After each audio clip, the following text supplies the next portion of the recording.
Paulo, bakit nga ba di mabitawan si Kimi?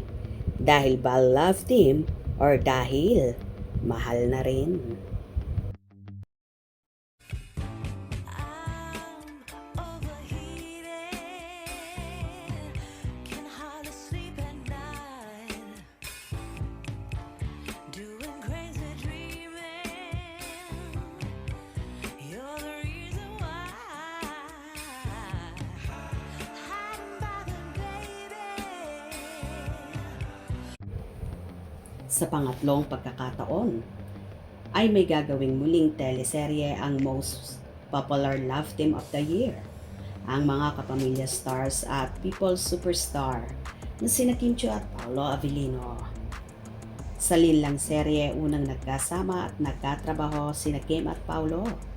Pumatok naman agad ito sa mga manonood, kaya naman agad-agad ay nasundan ito ng Philippine adaptation ang What's Wrong with Secretary Kim, kung saan kinagat din ng publiko at agad-agad ding pinag-usapan.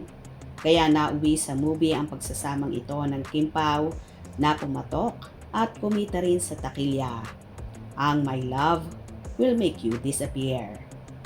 Dahil in demand ang tandem ng Kim Pao na hinahanap-hanap saan mang sulok ng mundo.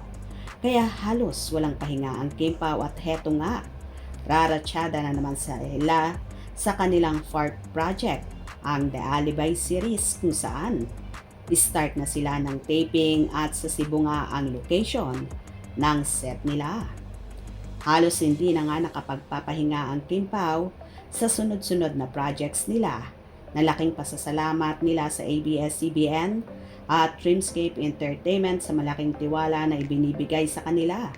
Kaya naman ayaw sayangin ni Kim at Paolo ang pagkakataon at sinisigurado nila na ang The Alibi team na kakaibang tema naman ang maiibigay nila sa viewers.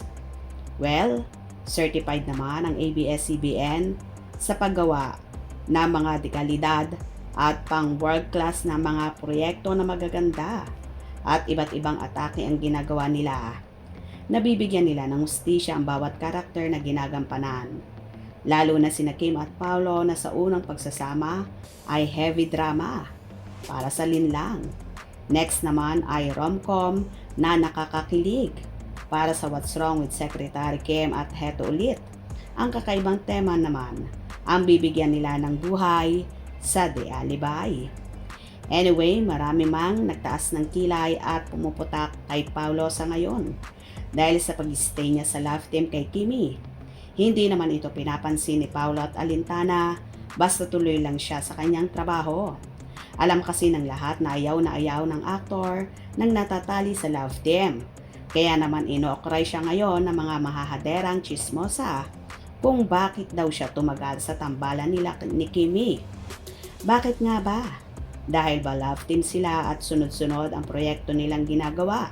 Or dahil mahal na niya ang dalaga at ayaw niyang mawalay dito kaya nagstay siya talaga?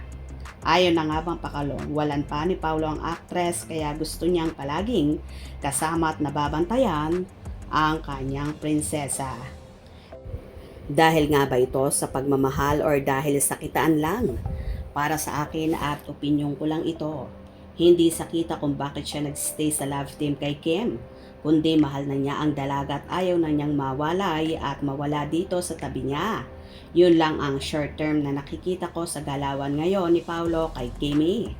Kayo, ano sa palagay nyo? Kayo na lang ang bahalang magbigay ng sariling opinyon. Hope you enjoyed. Please subscribe for more info.